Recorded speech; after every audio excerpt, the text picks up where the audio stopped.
And we're live. Everybody, welcome to the Bodybuilding for Everyone podcast. I'm your host, Caleb Disney, and joining me today is Hostile athlete Nick Justice. Nick, thank you for being here. Absolutely, man. I'm a pleasure being here. Yeah, we've been wanting to do this for a while. So Nick and I have been chatting off air, and we realized, fuck, we're starting to come out with some good stuff. So I got to just hit record. So we may kind of just jump into this, but here we go. Nick is a Hostile athlete. If you don't know, Hostile is Fouad Abiad's brand. It's blown the fuck up over the last, I don't even know, less than 2 years, man. I remember I found his original Q&A YouTube videos when they were first coming out. I don't know how it showed. I mean, YouTube algorithm, I guess. I don't even watch YouTube a lot, but it showed up and I was there. And so I started watching them, and I've been with it from day one. And to see this guy get brought into that group and just grow the way he has been fantastic to see. So Nick was at the Olympia. He did all kinds of super cool shit with Fouad's crew and Hostile and all that stuff. And he was telling me about what that was like. And we were diving into getting into the content creation. Nick has been really successful. And we were talking about this. I remember when you had a group with your buddy called P Street Fitness, and you guys were not making money off, but you were making a lot of cool content on Instagram. That's how I found you. This is before Hostile and everything. Yeah. And so we're talking about how I think that love for just what he was doing and not trying to make something out of it as far as a career is a lot of why you became so successful. What do you think about that? That's 100% it. Because like I was saying before, how Caleb said, we were talking off air. A lot of the feedback that I got at the booth was just from fans, like, you're genuine and you do this for a reason of helping. And you can see that through the content, because at first, when me and my buddy started P Street Fitness, shout out Addie Wagner, my best friend, we started it because we're like, bro, we were freshmen on campus, in college. And for those of you who don't know, I graduated in May of 2022. I'm 22 years old right now. And, back then, bro, there was seniors, in the gym that asking us what training advice and nutrition. And me and Addie were on the track team back then. But we were getting treated like kids. I was supposed to play football in college, but I have a broken back. We can get into that too. So I joined the track team because I was, good at shot put and discus. And that's where I met Addie. But we're getting treated like kids. And we're like, dude, why don't we just break apart and do what we're good at? We love bodybuilding. We were good at that. So let's just start helping people, because people ask us these questions all the time. And we were posting content at first, how everybody does it, just wanting to tagging brands in our pictures, wearing their clothes, buying their clothes, sending our posts to other people, because we wanted, that validation. We wanted a brand to look at us. But the sooner or the more we did that, man, it became so unnatural. It got to the point where we're making content oh, what do we post today? How should we say this? Should we say it in this direction so we don't piss people off, or should we do this? And it started becoming super unnatural. Then we had to change it. We're like, dude, let's just post whatever the hell we want. Who cares if people get mad? Who cares if we get sponsored or not? We're helping so many people the way it is. And that's where it stemmed from. And then just slowly over time, we just grew out of it. And, after college, he's got a career, I've got my business, and, we still have that passion for it. And that's where all my content stems from, that want to help people. My girlfriend's sitting back here, and she'll make fun of me for calling me a fitness influencer. And I'm like, no, I'm not a fucking fitness influencer. I guess it depends on who you ask. But yeah, I mean, we now have the term fitness influencer doesn't have the literal meaning anymore, Yes. And in society, we love to do this with words, where something means something and it starts to mean something specific, like a specific niche within that, literally, doesn't mean literally anymore. It just means a lot, or seriously, emphasis. So you are not by any means what you would think of when you say a fitness influencer. You're not going to fucking Alpha Land, taking your shirt off, and you're posting good informational training stuff, and funny shit too, which I think that probably played a big part in you creating yourself, and carving out a space for yourself in that realm. Oh, definitely. Because it got to the point too, especially last summer, where I was posting, because I just moved to Milwaukee last summer, after graduation, and living alone. I was like, at that time, I didn't have as the clientele that I have now. And I was like, okay, what do I do to fill this time? I'm done with client work. So I would just make content, you know? So I would try to make content, like funny stuff around, you know, gear, training, like girl booty workouts that like are completely pointless, you know? And then it was blowing up, but then it got to the point it's the where I was stuff we like, can all relate to. Sorry. Like everybody can relate to those things on some level. And it's funny, you know, it's like, yeah. oh, wow, he's thinking what I'm thinking. Yeah, exactly. So, but then that kind of burnt out though, because I was like, damn, like, am I just going to get to the point where I caught myself doing this, you know, just scrolling through content, For finding something that ideas. I could recreate and do Hmm. it. And now, like, what I do now is just like, I think about so many things when I'm in the gym about stupid shit I did in the past, you know, stupid stuff I did in the past that I wish somebody would have told me not to do. So, things that I see other people doing. And now I take it, I'm like, you know what? I can put a spin on that, tell people why I agree with it or why I disagree with it, and just put it in my own words. And like now Yeah. it's so much natural because now I just put a mic on and I just talk and I don't have to do any editing. And that's what people like. And it's just like my fan base is real, they're loyal. And they're not. I was talking to Fuad about it. They and he was saying, man, we don't even know what you're capable of on stage yet. Yeah. And I'm like, well, what do you mean? Oh, What do we'll you get mean? it. We'll get into that. Oh yeah. But it's like people, he's like, well, dude, people like you for you first before your physique. And that Hmm. doesn't happen in this game. And I'm like, oh shit. So it was a really cool experience, like hearing that from such an iconic figure. Yeah, no kidding. You mentioned when you were still doing stuff with your buddy, there was a period of time where you actually started noticing you were changing the tune of what you were putting out there to try to cater more to your perception of your audience, right? What are people going to like? I don't want to piss people off. And you were noticing that was starting to stifle you. I never noticed that in your stuff, but I mean, which is I think that's a good sign. You know, it didn't show too Yeah. badly, but I think a lot of people start that way. And that was what I originally wanted to get into, is like, when people get on and start making content now, they're not doing it for as a social media. You know, I see like a parallel here. A lot of people see people being successful on social media, and so they're trying to replicate that. Then there's also a subcategory of people who are just using it the way I used fucking Facebook when I was in high school. Like when Facebook was still cool, like it was shit posting and, you know, making jokes and making events for parties. And, you know, like it was just people being social and sharing parts of themselves, you know, on the internet. And that's what I get from what you're doing. And other people who are really successful, I also notice that it doesn't, for the most part, it doesn't come across as, or for a lot of people, it doesn't come across as a product. It comes across as, hey, here's me being me for a little bit. And I think, you know, it was at that point where, you know, it was for a brief moment where we're like, you know what, why are we posting content that's more like everybody else? Because at that point when we were running the P Street account, it was just like, we were trying to fit into the niche and not create our own niche, you know, and Right. that kind of it didn't lead to burnout because we quickly realized it. And we're like, you know what, let's just do our own thing. Let's just see what people need help with and let's just target that. And then our niche will come to us. You know, same thing with, I can relate it to coaching. You know, I tried so hard to, you know, try to be a prep coach, but you can't be a prep coach right away. You have to learn how to prep somebody. You have to always constantly learn. And now, I mean, I've got like 5 people signed up for 2023 that want to do shows. I'm like, it's coming to that point where you give that value, you give that any type of value. Value on social media can be laughter, it can be motivation, it can be, you know, good information that we put out. You know, if you give that, your niche will come to you and you'll attract the people you want to target. But also it sucks, man, because like you were growing so fast, and then Instagram's algorithm just like they were competing with TikTok, and they want the creators to do it for the money. That's what they want though, Yeah. because they know if creators can do it for the money, that's like, you know, if we can keep them at our platform and give them money, and like, dude, I get paid like $100 a month from Instagram. That's it. Like that's just from views on reels and stuff. That's I'm like, something though. cool. Yeah, exactly. I'm like, cool. You know, it's like, but if there was, even before the $100 a month, you know, it was just like, I need to find something that I can just help somebody with. If somebody doesn't pay me, you know, for coaching, I don't care. I can help them in some other way, shape, or form. And if that is some type of content where it's like, oh damn, like I didn't know I should be eating like this. Oh, this is sick. This guy knows his shit, you know.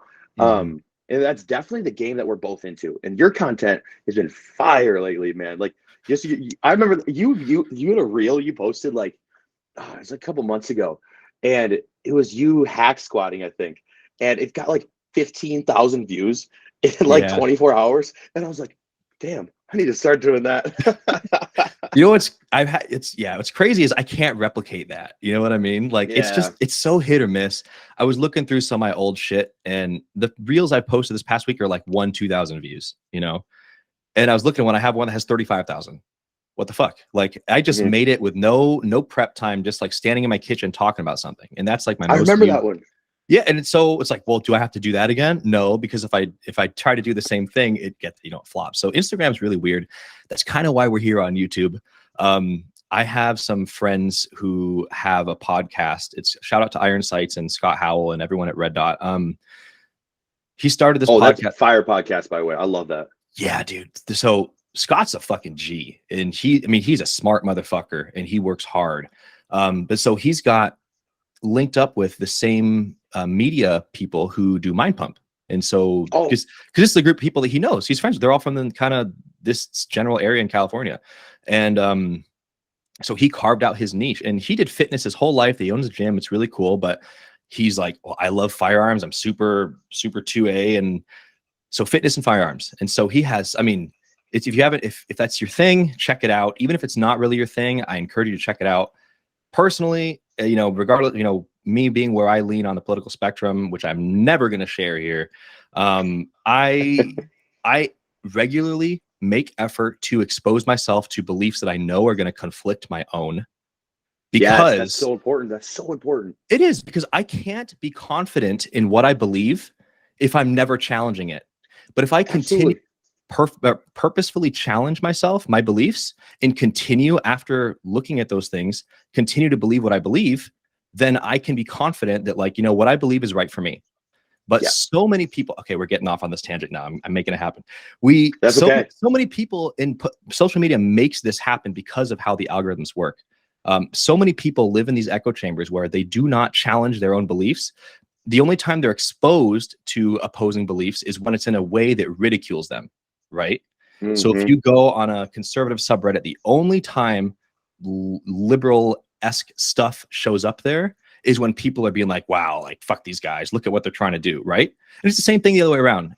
And so people, I mean, it's yeah, I don't want to get too into this. I know we could talk No, it's conspiracy fine. This is good, because we got, I mean, dude. but Bro, I'll tell you what, man. We can talk as much as you want about conspiracy stuff because I've got my I girlfriend saw me go through some shit in college with almost getting expelled for all that stuff. And, in my opinion, these are conversations that we need to have. Like, I'm not going to get into like the super crazy. Like, I'm a big fan of Andy Frisella. Okay. okay, yeah, Andy Frisella, I've been listening to Andy Frisella since 8th grade, but just like I get a lot of, my entrepreneurship business mindset from him, yeah. but also the job he's done exposing some of the things that you're talking about and all that bullshit is like, he's one of the ones that's like he's going against the matrix, what I'm saying. And Yeah, it's and like so that that happened to me firsthand in college. I was like, just because I took a stand, and I was like, you know what, people don't like me for just not taking a stand, and I can't have yeah, that deter me from what I believe.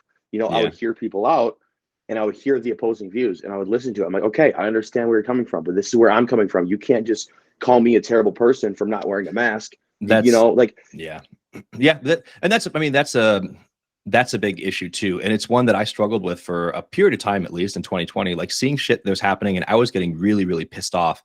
But I knew there are people on the opposite end getting really pissed off for the opposite reasons as me.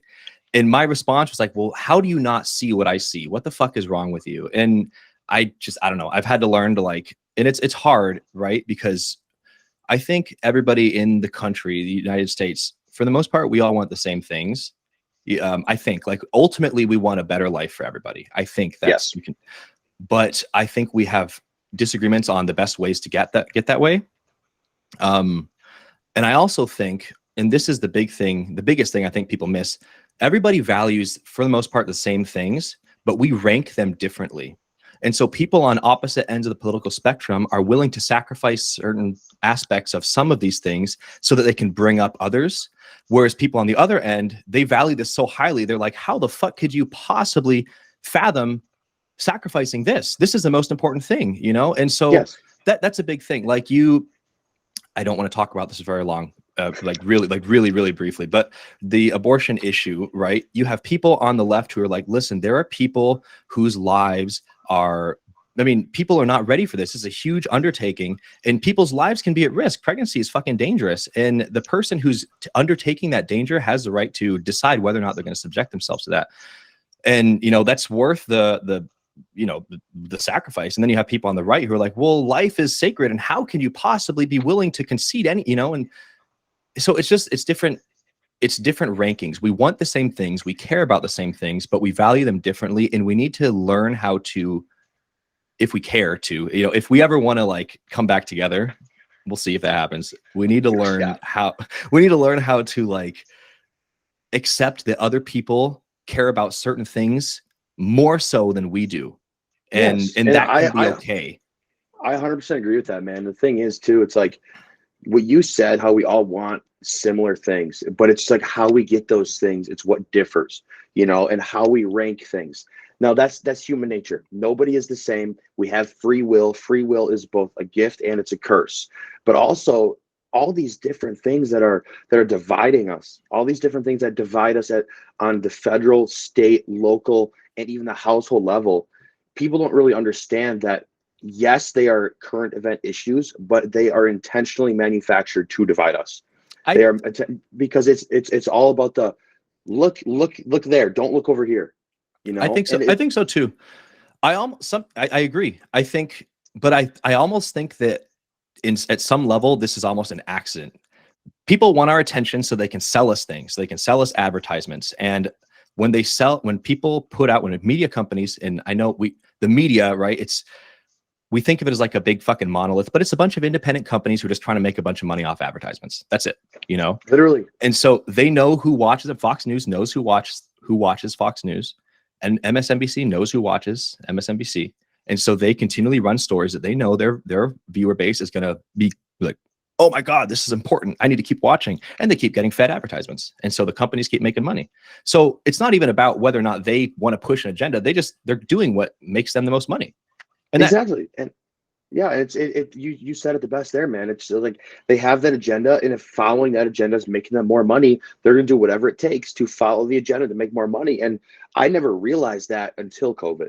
Like I was very far right. You know, I grew up in northern Wisconsin, and right now I will say it on podcast. I'm very libertarian. You know, I'm pro freedom. Government doesn't know shit about me, but we know everything about the government. That's how it should be, because that's how a democratic republic was meant to be formed. But right now everything's swapped. They know everything about us, and we don't know shit about what's going on in the government, even though they tell us what's going on.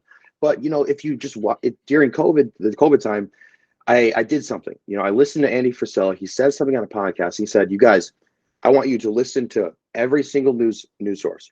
I want you to listen, and I want you to think about you having that ideology and what are they trying to sell you."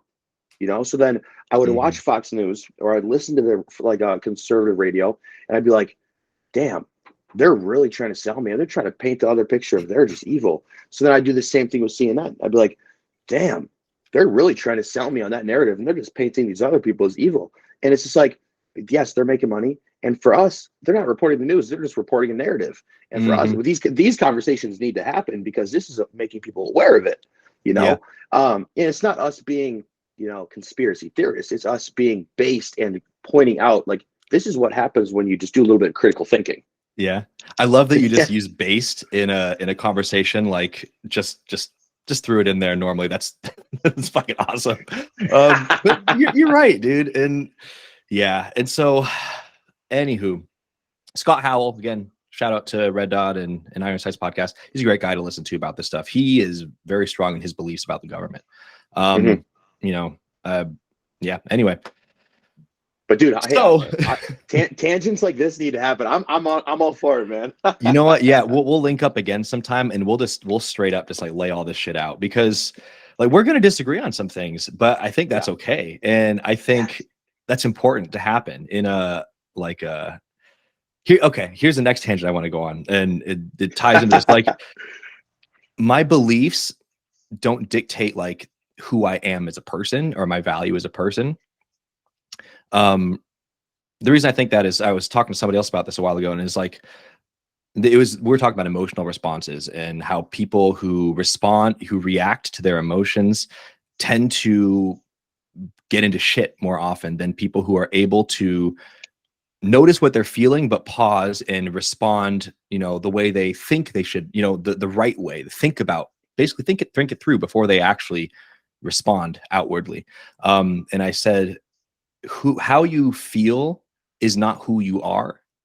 And so the same thing, like I feel a certain way about everything that I see in the news and what's going on in the world, but that doesn't dictate, like, that doesn't encompass who I am as a person. And so people on either side of the political spectrum or wherever they happen to be have a tendency to, humans do this. We like to categorize things and organize things. We like things in neat little boxes. It helps us understand things, but life doesn't fucking work that way. We see this in the fitness industry all the time. Like, is this a good back exercise? Well, you got your 3 divisions of your lats we could talk about. We got your upper back, we got different angles we could work your upper back, which are totally opposite, And so same thing, like I can't just call you a conservative because there is more nuance that goes into who you are.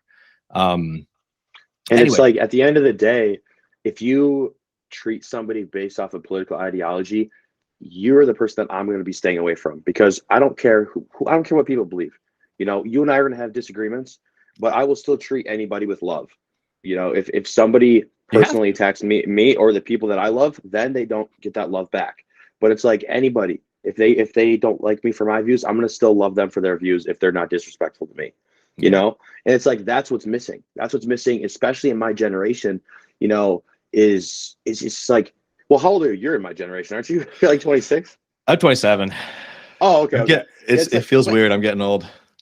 But like, anyways, it's like people, like you said about acting upon emotion, that's the root of a lot of evil, in my opinion, is when you act upon emotion and, you don't take into consideration.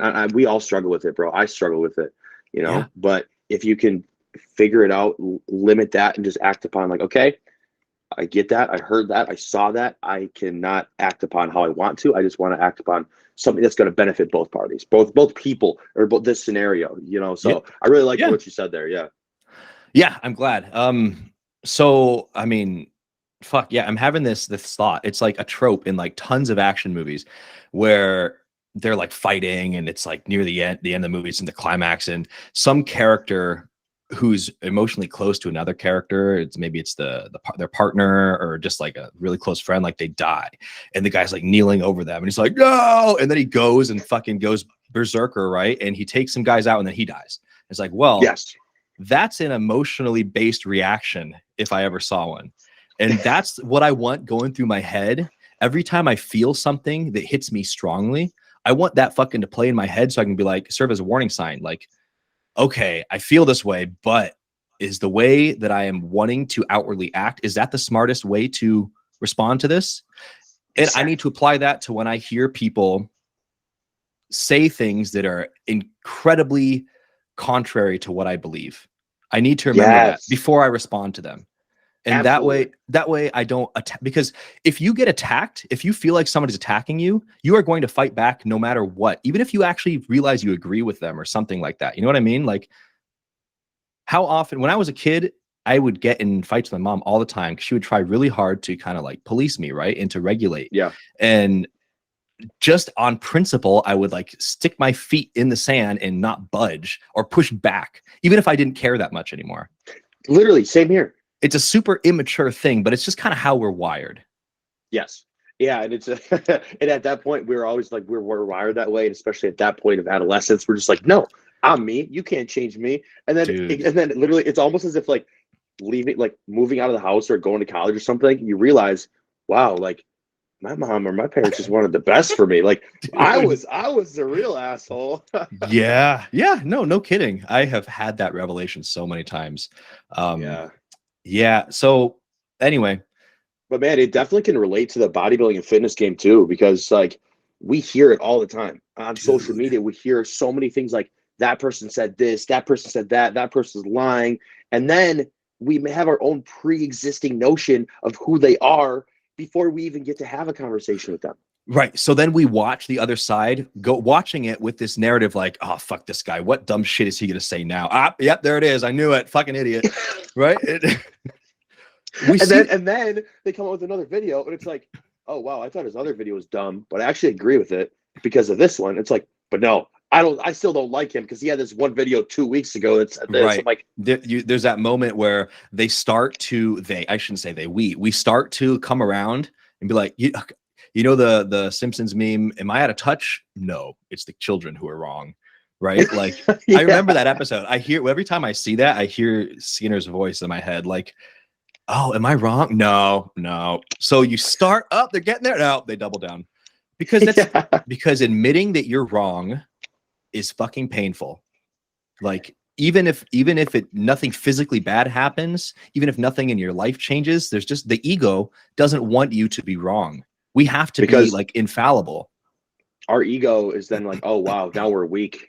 And you can't. It's like being wrong is strong, bro. Admitting you're wrong is strong. You have to shit. There's probably a couple conversations yesterday me and my girlfriend had that I was like, you know what? You're right. I'm done arguing. I agree. It makes life a lot easier when you can do that. Definitely. But yeah, it's hard. No matter how many times I've successfully like stopped myself and realized like, okay, I'm in the wrong here. I need to kind of redo this, you know. There are many more times, even knowing that that's what I should do, or I don't do it just out of sheer stubbornness. Yeah. But you know, it's like failure, right? I'm trying to find ways to tie this back to gym. I got like 3 in the back of my head. Excuse me. Failure is vital for improving, right? In life, you fail and you learn from the mistake and you never make that mistake again because you fucking remember it. So admitting you're wrong is the same thing. That's how you get better. That's how you remember that for the rest of your life. Failure is one step closer to success. It is. And you cannot be successful without a myriad of failures behind you. We started talking about in the fitness industry, this, you know, polarization. And we see that a lot with training styles over the last couple. I remember I got into a big argument with some friends of mine, actually. I don't know if we're still friends. We don't talk anymore, but we were friends at the time, and it was kind of cordial. And by the end, I could feel a little bit of animosity. I might have just been imagining it, but I kind of felt it. Where we kind of had differing ideas. You know, I was always in this kind of reps and reserve camp for a while. Not always. I was in a reps and reserve camp for a while. It worked really well for me. It's how my programming was done by the coach I was working with. And I started to gravitate more towards like failure training with lower volumes. And there are applications to both. I want to say that for right off, like. Absolutely. But for me, I was finding that, and also for clients of mine, I was finding that I was having better results doing it this other way. And they got really heated. You know, it's like, wow, like a training style is your identity, right? And you feel so like attacked when somebody disagrees. Exactly. Why do we do that? I don't know. I honestly think it's because of that ego. It's because at some point, and especially within the fitness industry, you know, like you said, people kind of attach their identity to that training style or what they believe, but also as a fan and as a content creators, their identity is attached to their physique. So if their physique has, you know, improved by doing what they're doing, now they're attaching their physique and their training style and their diet and their drug protocol and what they believe about drugs. They're attaching all that to who they are as a person. And then it's kind of like counterintuitive, because then if somebody sees that, you know, and they disagree with it, they don't take it as in like how it should be taken. Like, oh, they agree with that, or they think that. They think these different ways about training, nutrition, all these different variables within fitness and bodybuilding realm, but they don't take it in the good way where, you know what, I'm going to ask why he thinks that. You know, because they just think of it as hostility because they have opposing views. Shout out to Hosstile. And for real.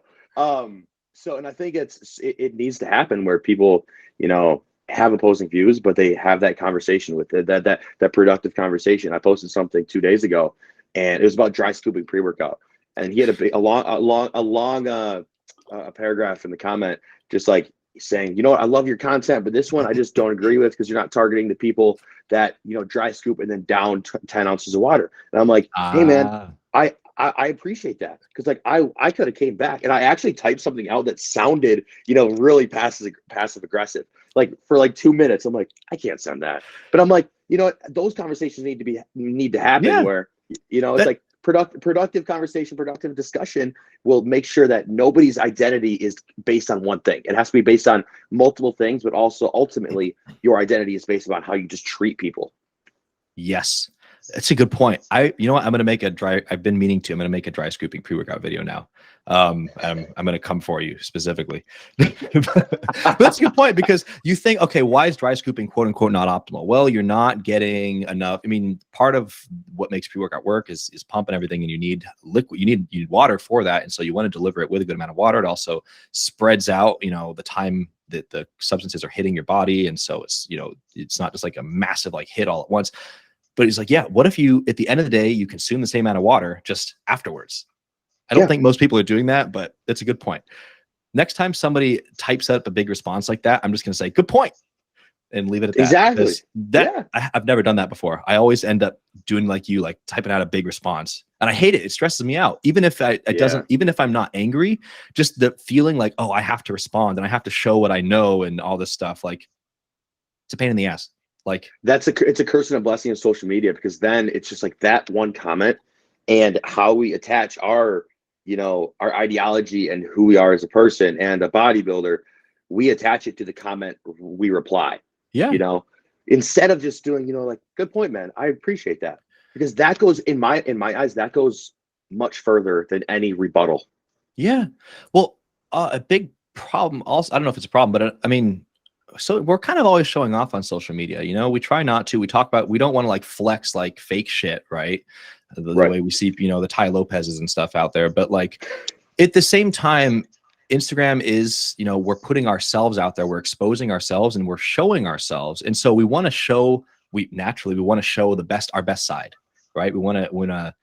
So we want to minimize our flaws and maximize, our strengths and everything. And so if you feel like you could have a really thought out, nuanced reply to something that makes you look even better, there's this internal drive to, well, I have to show people are watching. I have to show them that I know what I'm talking about. I have to show them that I'm capable of critical thinking. But maybe you don't, maybe people already get that idea. If you are smart, or that's a dumb word. There's lots of different kinds of smart. If you are good at critical thinking, and if you understand this stuff and you understand nuance, then the people who follow you already know that because of the other stuff you share, and they'll continue to know that as you continue to share stuff. You don't need to prove it right now. Absolutely. I love that, man, because the more you need to prove it, then I've had the experience where the more I need to prove my validation of anything, the more I just sound, in my eyes, I sound dumb, because it's like, I don't need to, it's like, I know who I am. They can disagree with me, and I had to have that ego death. I had to have that I had to separate and we could talk, I don't know, we could talk about psychedelics. I was going to say, that sounds like you did some mushrooms or something. Oh yeah. And it's like, I had to have that area where it's like that time, that experience where I had to realize, this is my ego. And if I keep continuing with this type of ego, then this is not going to be beneficial for my mission statement of helping people in many facets of life, of coaching, of bodybuilding, of motivation, of information. But if I could take my ego and turn it into a good ego, and take my personality and have my ego and personality collide in good terms, then that's how I'm going to affect more people. And that was one of the most life-changing experiences that I had during that time period when I was on it. And the thing is, man, it's just like, that changed my life right there. And some people, literally, it's like, in like shrooms and psychedelics, in my opinion, are not, and I don't do them all the time. You know what I'm saying? Like, I've only done it at like a small handful of times, and they're not meant, in my opinion, they're not party drugs. They're soul searching drug. They're tools. Yeah. I'm already deciding we're going to have you on again next week. Cause there's some, cool shit. When I say life-changing, like the entire direction of my life, like did a 180, that's how powerful psychedelics were. And when I chose to get clean and then chose to get into fitness, right? Like, I haven't put my story on YouTube yet, but I'm going to have to. Like, that was a pivotal, like, made me see things that I was absolutely stubborn and refusing to, because that's what they do. They force you to look at things. You can't lie to yourself. They force you to look at things as they are within yourself, and not like we can cover up our trauma and our like rooted belief system, and they force you to look at that shit under an objective lens, and like all the stories we tell ourselves to make us comfortable with the way things are and the way we are, that shit doesn't hold up. One of the biggest things that experiences that I had that changed my life just from taking shrooms my very first time was victimhood.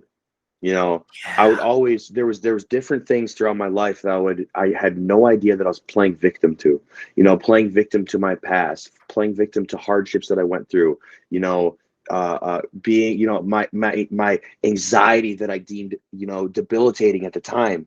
You know, Well, I that's was a part always, of you, right? Like you identify as an anxious person. Like it's exactly. who And I I'm like, am. Like, right. And I had this experience where it's like, if I keep playing victim and I keep bringing these things up in conversation, you know, if I brought up in conversation with somebody else anxiety just so I can relate to them, and I told them, yeah, you know, I was on anti-anxiety meds too at one point. I had that realization of, if I keep my internal dialogue of telling these things, then that's who I will become, and I will never get rid of that virtue signal of playing the victim card. And that right there changed my life, because the last thing I want to do is say something of like why I am the way I am based on something else that was in my control. You know, yeah, if I can control something, and that means I can control who I am as a person, you know, yeah. and to benefit myself. And I can't just depend on those things. Or just like, now I'm getting off tangent, but that No, that's, victimhood, you know, that victimhood was like, I had to kill that, because yeah, I was living my life as a victim, which was not helping anybody in my circle. yeah. That's something that I kind of was brought to my attention during some tripping experiences. And then when I went on, so it's just, I don't want to get, I mean, it's a long story, so I don't want to get into it too deeply, but I used a lot of drugs when I was a kid. I had a big problem with that. It was not good. And I had a few really powerful psychedelic experiences, one after another. And that triggered me, that got me to look at where I was and be honest, like, things are bad. I need to get better. I need to get help. And so my idea was, okay, I'm going to fucking get clean. And so I got into a 12-step program. I was in there for years. I worked the steps, did all that stuff. I realized during that time period that self-pity, like you're saying, victimhood is selfish. You don't think of it as selfish, but it's still making things about you. And Because you want to relate to somebody else to help them, but it's making it about you. Yep. Yeah. And so what I mean by that is, and I did this my whole fucking life. I can remember being a kid, being like in 6th grade, walking around the playground at like recess time, feeling sad, right? And I was getting pissed off at all the other kids and the teachers for not realizing how sad I was. Like, why aren't you trying to help me? I didn't say anything to anybody. I didn't in any way indicate that something was wrong. But I was getting there in my fucking entitlement, because I'm the only person that matters, thinking, how dare you? Why aren't these people coming to help me, right? Yes. And so everything was about me and how I felt and how things related to me. And I mean, that's normal for people, I think. You know, I think it, to some level, maybe not that extreme, but we respond to things based on how they affect us and relate to us. And it's really hard. It's not our natural state. It's really hard for us to think about everything that happens to us and around us in the frame of, how does this affect the world around me, not just me? Yeah. So, I mean, fuck, we just quick, you know, tie back to all the political shit. That helps me a lot. And that informs a lot of my personal beliefs. Is I'm not thinking so much about how policies and things affect me personally. I mean, I can't help it, but there are things that don't matter to me fucking at all. Yeah. But they matter really strongly to people around me, the people that I know, that I care about, or just I see how they matter to people, you know. Yes. And I can see why you might be against this, and it doesn't really, you know, affect me, but these people over here really seem like it's going to fuck them up. You know what I mean? And so maybe it's worth hearing them out. That helps a lot when I think about, Yes. so I still don't do it perfectly, obviously, but just understanding that's a thing. Other people feel what I feel too. I'm not the only person who is capable of complex thought. That's Dude, really cool. that's fire. Exactly, right there. I'm not the only person capable of complex thought. I love that. So when did this experience, I want to get the actual story from you one of these days, but when did this experience hit, and where were you as far as like in your journey of fitness and building your business and all this stuff? Was this kind of a, yeah, when did this happen? How did it affect that? Where were you? How did things change from that point on? So this happened, it was after my prep in 2021, and it was after, no, it was like during my prep in 2021. I was still, that's what I was like, or in 2020, that's what I was getting into more coaching, like figuring out like, oh, okay, I don't have to be a personal trainer. I can do this, like help more people online. Mhm. And then after my prep, and then just like the more validation I got online, just like my body just being shredded. And that's when I had the realization of like, you know, I'm kind of not that good of a person. I ruined a lot of relationships. I ruined a lot of friendships, and those things happen for a reason. But it was when I noticed that it was an issue was my senior year of college, and I was starting to make more money with online coaching. And at this point I was making around 4 or 5 thousand a month, and which is great money. It's great money. Yeah. But this is during college, and I'm like, yo, I'm a college kid. I'm able to go out on the weekends, buy my friends drinks, do all this stuff, order clothes without worrying about it. I can pay my rent. And I had to have an experience. I had to go, and I just went on a hike with my friend, with Addie, and talked about it, talked to, a deep conversation about things like that. But I caught myself, like having validation and attaching my own worth to my money and my success, different things, and like buying things thinking that's what people cared about. Mhm. And I was like, if I keep going down this path, but like it was hard because all I cared about was like, okay, I'm making money. What can I buy next? Oh, okay. Like, can I help my friends out? Like by doing this, so they see that I'm able to do it. And then sooner or later, I just had to tell myself, you know what? I need to fix something. And it's just been really hard trying to fix it by myself because there's something that's beyond me internally. There's a power within me that just really needs to get let loose, and I had a huge spiritual awakening from it, my senior year. And it was, like you said, man, when your life was turned around, completely 180 degrees, that's what happened to me. It was just like, I was like, wow, if I keep going across on this path, I'm not going to be helping anybody. So you grew up like Yeah. I grew up. Yeah. And, it's but also you learned how to surrender, I think. yes. And the thing is too, man, it's like, I've always had a faith base. And then my faith base became very strong throughout college after I went through some stuff, Mhm. just like personally. But I lost that definitely my junior and senior year of college because of, who I attached myself as, who I was as Mhm. a person, who was I helping, who was I affecting? Am I, I don't, to the point where it's like, oh, I don't care what anybody thinks about me. We all care about what people think about us. Yeah. Yeah. It always happens. We say it. I say it all the time. I don't care what they think, but I do genuinely. Um, But I also had a big awakening when I realized it was like, you know what, God helped me through so much stuff, and I don't attach myself as like a Lutheran or a Catholic or any denomination, because I had that realization of this when I was going through this experience was, everything's the same. To a certain extent, religion is the same thing.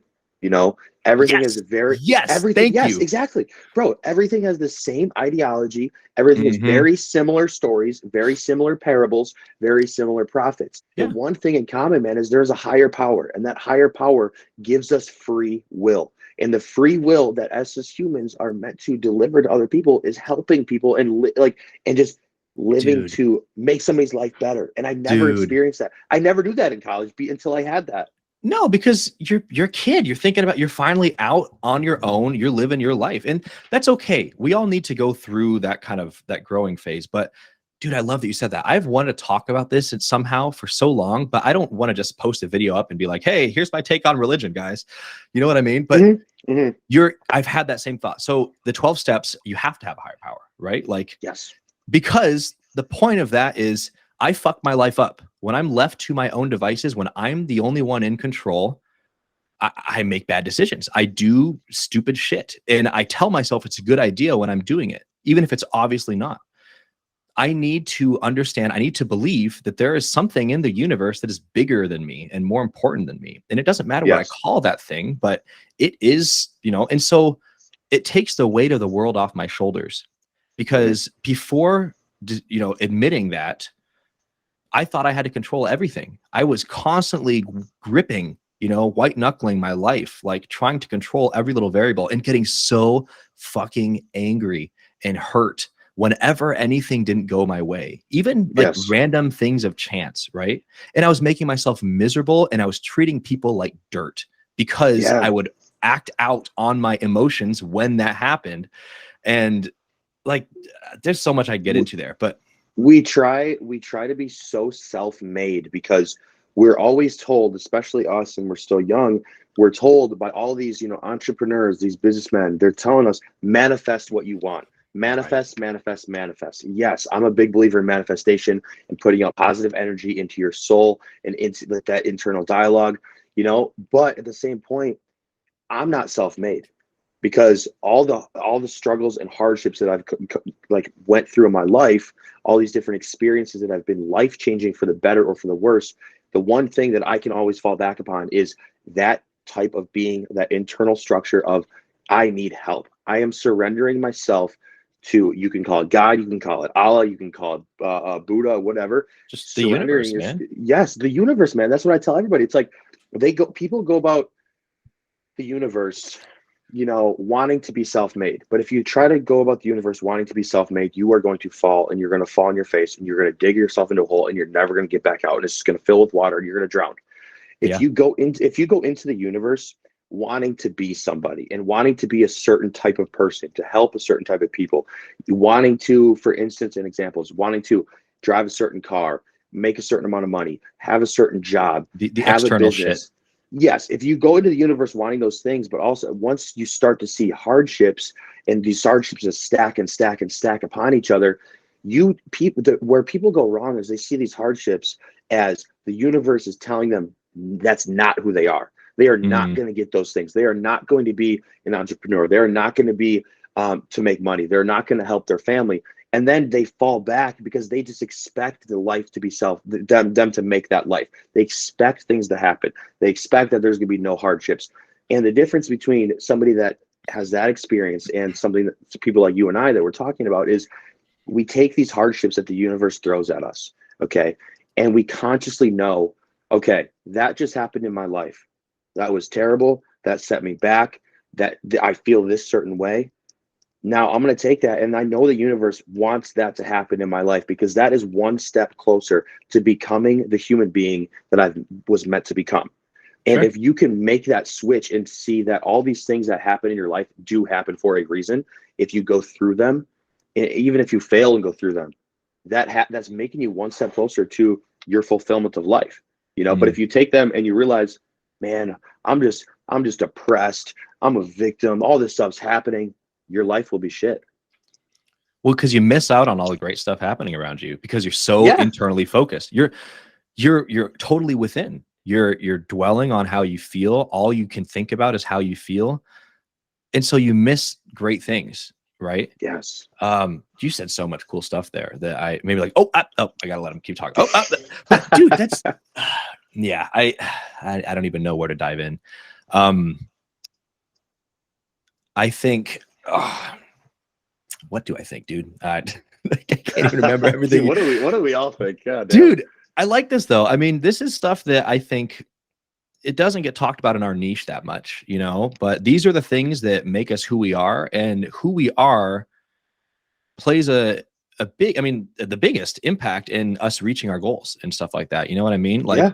your house has to be in order. So fitness is an external goal for me.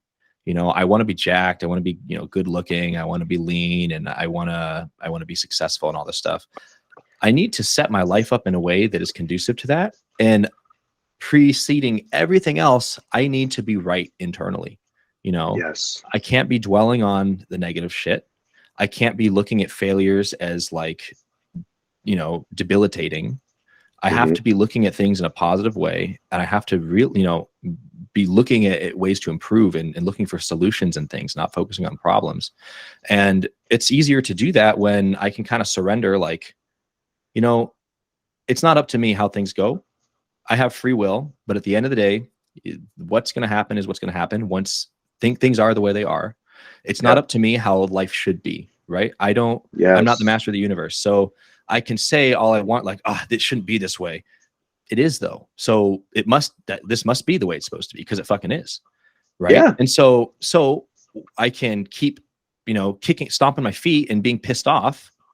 It's like a toddler, I don't want to go to bed. Well, you're going to bed. You know what I mean? Like, and it's like, well, fuck, like I can keep dwelling on this shit and stay in place, or I can be like, well, that happened.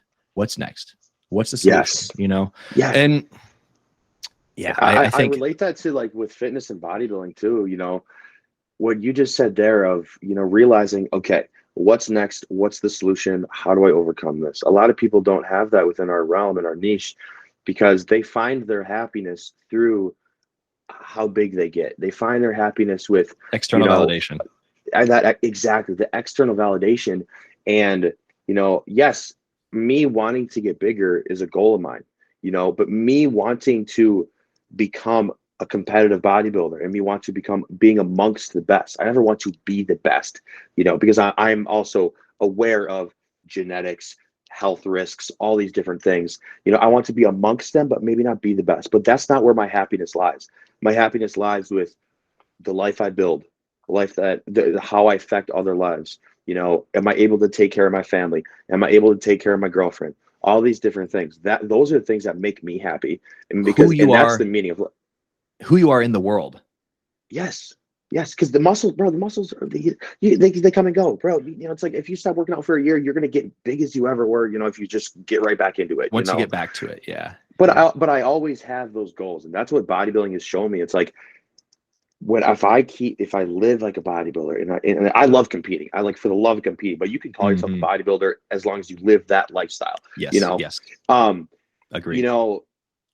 But what bodybuilding and fitness and being a coach has taught me is, I love the structure of always having something to challenge my brain with. Like, I love it. It's like, can I go into the gym this week and absolutely destroy my body to the point where it's like, wow, I've never done anything like that before. And then it's like, you know what? But that doesn't make me happy because I come back home and I'm still happy. The gym is just something to keep me. It's an outlet. It's an outlet. And a lot of people, yes. But it's also an outlet that has the rungs on a ladder to climb up. Right. And that's what I love. That's what I love about it. Because there's always something to improve upon. Because humans are problem solvers. And we need, to be happy, we need problems to solve. They don't have to be huge, but that's what gives us meaning, I think. That's why people like to build things. Some people get addicted to it. We have certain personality types who can't stop working to the point where it can be problematic. But people who tend to be like, before we started this, I did a quick recording, just one of my morning monologues talking about it was about depression and shit like that. And when I am like deep in depression is when I'm not doing anything. And the not doing anything feeds on that and makes it worse. Humans need something to accomplish. We need problems. Problems is a loose term. We need things to do, problems to solve, projects to get done, goals to achieve, or goals to not even achieve, but strive for, right? Yes. So you like competing in bodybuilding is just a general lifestyle. Bodybuilding is for everyone, whether you compete or not. That's why this is called bodybuilding for everyone. Having that, even if are you competing in 2023? Maybe the end of 2023. We're not sure yet. We're gonna see how this next growth phase goes. But you're not missing meals. You're doing your cardio when you're supposed to do cardio. You're checking off all the boxes every day. Having that goal, even if it's distant in the future, you get fulfillment and feel good about yourself when your head hits the pillow at night because you did things to solve the problem that is getting you another day closer to your goal. Exactly, man. You said it so perfectly there. Exactly. And it's like, and I have those days though, where it's, damn, I could have done more to get me closer to my goal. But I have that self-awareness where I'm like, you know what, tomorrow I'm not going to make that mistake twice. It's that self-awareness of, okay, I have these goals I want to hit every single day to get to that end goal. That's keeping me on track. It's making, it's giving me a reason to have, like you said, when you're depressed, that's when you're doing nothing, and doing nothing is feeding into that depression. I think that, with what you said there is what keeps me out of like, that's why I'm just like, my whole life, my mom and I are like this in my family. We're just always trying to do something. We're Mhm. always, when I lived at home, projects, she would help or like she would tell my dad, like, hey, like, can you and Nicholas do this addition within construction to the house, so, and it was just like always something to do because of the Yeah. fulfillment we got out of it. It's just like, I don't know, that definitely rubbed off from my mom and growing up. Like I told my girlfriend this morning, I was like, just wait till my prep. I'm constantly doing something. It's like the only time I relax is when I'm at night, and it's just like Dude, before bed. there's something to that. I become so much more productive when dieting, I'm a little bit hungry. I don't know why. So in prep, it was the same thing. I've competed 2 seasons, 3 shows, but 2 seasons. And both of them were back-to-back years. They were my last 2 years of college. My first show ever was the end of the week of my finals week for that year. So peak week was fucking finals. And then driving up I did a show near where my parents live so I could stay at their house. I mean, it was just go, go, go. But like the whole prep too, I'm hungry. I'm like angsty. I'm on fucking stimulants and shit. And it's final projects and all this, it's work, but I loved it. And I really feel it being like on a plan like that, dialed in and being a little bit hungry made me want to do more. And so when he finally brought my food down a little bit and I'm like, okay, I have a fucking goal now. I wake up every morning, I hit my cardio. I got the day started with that. My brain is now in go mode. I started getting more work done. I stopped playing fucking video games. I started like just being more present and being hungry. I think that's really powerful. I think so too. Anyway. And I think that makes you more self-aware too. Cause like when you have these things that you're accomplishing, I think you also as a person change because you see other people in a more positive light. I don't know how I can explain that, but I think, when you're going through that stage of prep, or just like that stage of major productivity, I think you see just the world and circumstances in a more positive light. I'm not sure how. It's just it's always what's happened to me. I know exactly what you're talking about. Like, I approach people with more grace than I normally do. You know what I mean? And I think what part of that is you talked a lot about external validation and how that was fucking you up. And you're right. External validation is like a quick dopamine hit. It doesn't last. It just leaves you hungry for more and feeling the emptiness of not having it anymore. But internal validation, which comes from problem solving, from accomplishing goals, from doing things that matter to you, from helping other people, that shit lasts. And when you have a huge goal that's a contest prep and you're nailing your shit every single day and you see yourself getting better, you feel fantastic about yourself. It doesn't matter what kind of mistake you might make during the day. Underlying everything, you're doing what you need to do and you're proud of yourself and you're happy with yourself and you're confident in yourself. And so when you feel good about yourself, you treat other people well. You know what I mean? Absolutely. And it's contest prep, man. Oh man, you've heard it so much too, I bet. Where everybody's like, like it's so vain, it's so selfish. All you care about is how you look, but it's not. Like it's like bodybuilding is the challenge of it. Like you literally diet for 20 fucking weeks. You get on stage for less than 10 minutes. You literally are in a controlled starvation mode, and you love every single second of it because it's the challenge, and you see how it just will twist your life into not a people-pleasing life, but like of just wanting to challenge yourself and help other people. And it just happens. And that's why this other guy that I signed up 2 weeks ago, 3 weeks ago, he's the last person to fill my roster. And he's like, man, I'm on the fence about starting a prep. And I'm like, well, man, eventually it's going to be up to me about if you start a prep or not, for how your body's ready mentally, physically, and I was like, send me your photos. How are you looking? Looks fantastic. Like phenomenal. Like could do a 16-week prep right now. Okay. He's like, well, I have this going on. I'm like, dude, I'll tell you some personal experience. Prep will change your life. It will change your life. And if you are on the fence, jump into it. Yeah. And that's what I tell everybody. But obviously it's like if somebody doesn't have the muscle to prep, like that's a big difference. But like if somebody's in that spot where it's like, yeah, I've got a lot going on. If you doing a prep when you have a lot going on is the perfect reason to do a prep, in my opinion. If you have that discipline, and Yep. consistency instilled in your brain already. That's the thing. Yeah.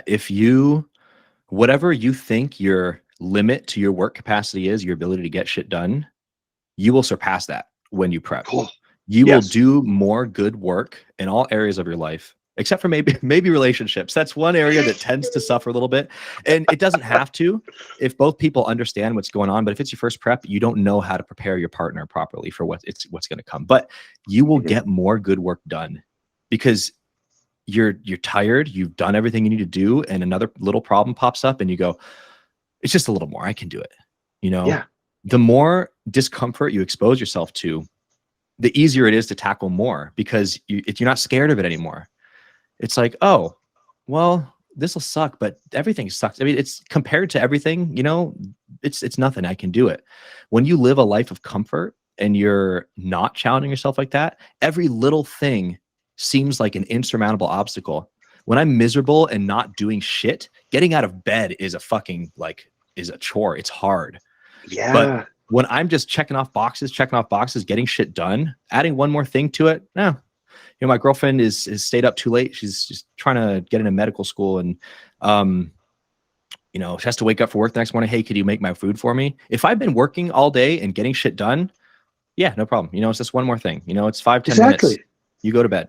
If I haven't done shit all day, I'm like, oh, how could you now I have to get up and do, you know what I mean? Like shit is easier. And Fuad talks about something similar with anxiety. Like every time you just do it anyway, even when you're anxious about something, it gets easier to do that the next time. Yeah. Work is the same way. If you're getting shit done, it's easier to get more shit done. So contest prep. Okay. Exactly. Okay. So 2020, maybe end of 2023, early 2024. That's the plan. That's the plan. Yeah. I talked to Cameron with it about at the beginning of this health phase. No, about halfway through the health phase. And just a clean out phase. He's like, yeah, man, honestly, you're making a lot of good progress right now. And with how things are going, and just like when it comes to, I told him actually 2 days ago, I was like, hey man, like, we're just recapping the Olympia. We talked at the Olympia and stuff, because he was there. And I was like, yeah, dude, I got a lot of people recognizing me because of you, like how big of a coach you are. It's awesome. And then he made me realize, he's like, hey man, I appreciate that, but they recognize you for your execution and your maturity as an athlete. And then I realized, I was like, oh shit, like that's the answer of a coach. Yeah. It's like, because, and I try to instill that to my clients too, is it's like, I'm only as good as you guys. That's it. I'm only as good as you guys perform. We're thinking like, just because when I had a client at Nationals in Orlando, and that made me realize like, wow, I'm a big guy right now. Like I'm 6'1", and you've grown a fucking ton. Dude, I don't know how. I put on 75 pounds in almost 2 years. Cameron showed me your protocol, like your first exposure to androgens and everything, and we looked through that, and I was like, what the fuck? Right? Like that. I hope you understand how absurd that is. Like I do. It's coming like to. I'm understanding it a lot better now. Like there's some gifts in there. That's not to say that you can just cruise through. Part of it is because you nail it so well every day. You're not like on plan, but throwing in, fucking cookies here and there. You know what I mean? You're on it. Yeah. So I did want to talk about you as a bodybuilder a little bit, because you are a fucking bodybuilder and you're a good one. You've grown a ton. I remember your first show with Cameron. I was like, yeah, he got him pretty lean. That guy's got a good frame, got a lot to fill out. We'll see him in a few years. It's like a year later, 2 years later, and you're you're bigger than me. It's like, not that I'm a super big guy, but I've been training like my ass off and making this my life for 8.5 years now, almost 9 years. And you haven't even, well, I don't know when you started lifting, but you're 22 years old, 23 years old. 22. I'll be 23 in March. Yeah. So I started bodybuilding so my background is from like powerlifting. Yep. I think most of us, I think a lot of us start that way. Yeah. It is for like sports, training for football. I got interested, but I've always been into like watching like people at the expos, OG Calvin Mulgren, Jeremy Buendia fan. Like that's how I got into it, with Steve Cook and all those guys. But actually bodybuilding, I've been exposed to myself and instilling that in my life probably for the past 4 years, I'd say. Yeah. Okay. That's, even throughout like my college, partying and like the drug phase, I was still doing it because I just loved it so much. But I didn't realize, potential that could be, probably within the past, 2 years, because Cameron Yeah. took me on as this, this little natty guy that was training 3 hours a day, 7 days a week, literally no rest. Yeah. Like I was just, demons in my head, like going through a breakup at the time, didn't give a shit about nothing, I was like, I just need to train, get big, so Yeah. Cameron, like shout out Cameron Cheek, our coach, and Hmm. he so I was like, what, this is how we're going to do it. I don't take on natty guys. That was the first show of the season after the lockdowns, Yeah. I and he's remember like, that. we'll see what happens, man. We'll see what happens. I don't coach natty guys, but I was actually talking to Cameron all throughout college, Yeah. because he saw a couple of my pictures and he's like, yeah, you'd be a nice, like pretty decent men's physique guy, I think, Hmm. and we would just shoot the shit. Never, there was something about him and this was at the beginning of his career. Like Yep. when I he was, remember. when he was coaching, oh my God, what's his name? It starts with a J. Jeremy? Oh yeah. Oh, Yeah. Yeah. Sayers, Jeremy Sayers. Jeremy Sayers. Yeah, yeah. That's what, like way back then. Yeah. So, but Cameron knew that like I wasn't ready for nothing like that yet. But He at just that, planted the seed in your head, right? exactly. And he was the only one I thought about hiring. It was him, Mahaley, and Ben Chow. Those are three Yeah. people I thought about. And I'm friends with Ben Chow. I'm starting to get to know Mahaley, but me and Cameron are brothers. We're tight. Yeah. Yeah. And but yeah, dude, it just made me realize like, wow, this is something that changed my life on prep. I could take this hopefully far. You But could. also I want to be that person that changes other people's lives too, how Cameron changed mine. And I know you're Hmm. similar like that too. Like you saw how it changed your life and you want to be like that to other people. Yeah. Yeah. Yeah. Yeah. I mean, I think this becomes a much more sustainable kind of lifestyle and coaching and bodybuilding and everything when it's not entirely about me, right? Yes. I mean, yeah, I have personal goals, but also if I can, the stuff I've learned has helped me a lot. People have helped me a lot. So if I can be that person for other people, great. Everybody deserves a chance to like have what I have found. I want people to feel that. I love how it Yeah. feels. I want other people to feel that. And yeah, it's another, circling back to the beginning, it's just another way to take me out of myself.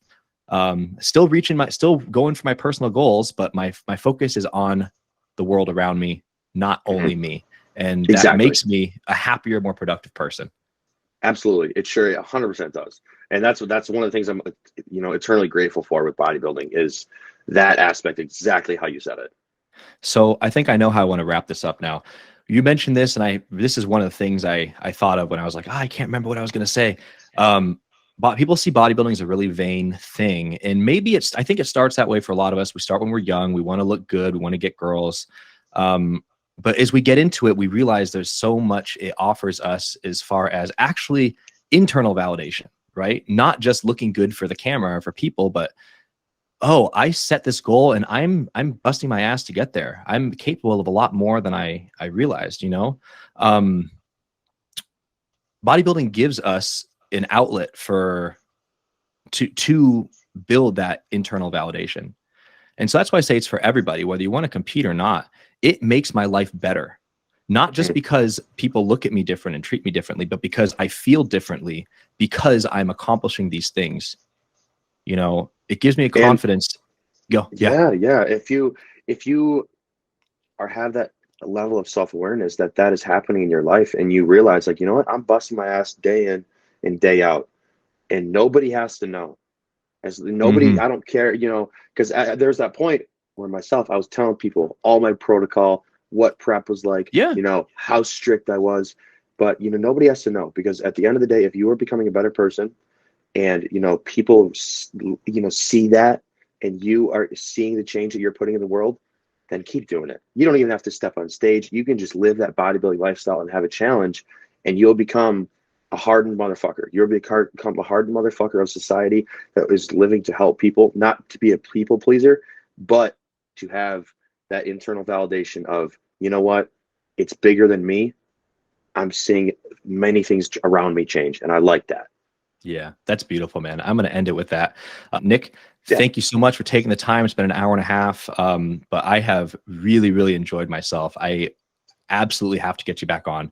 Um, absolutely, dude. I'd gladly come back on. We got so much to talk about. We dude, definitely are on that wavelength. You know, that was like yesterday when you posted. You know, I was like, I was gonna make that same video.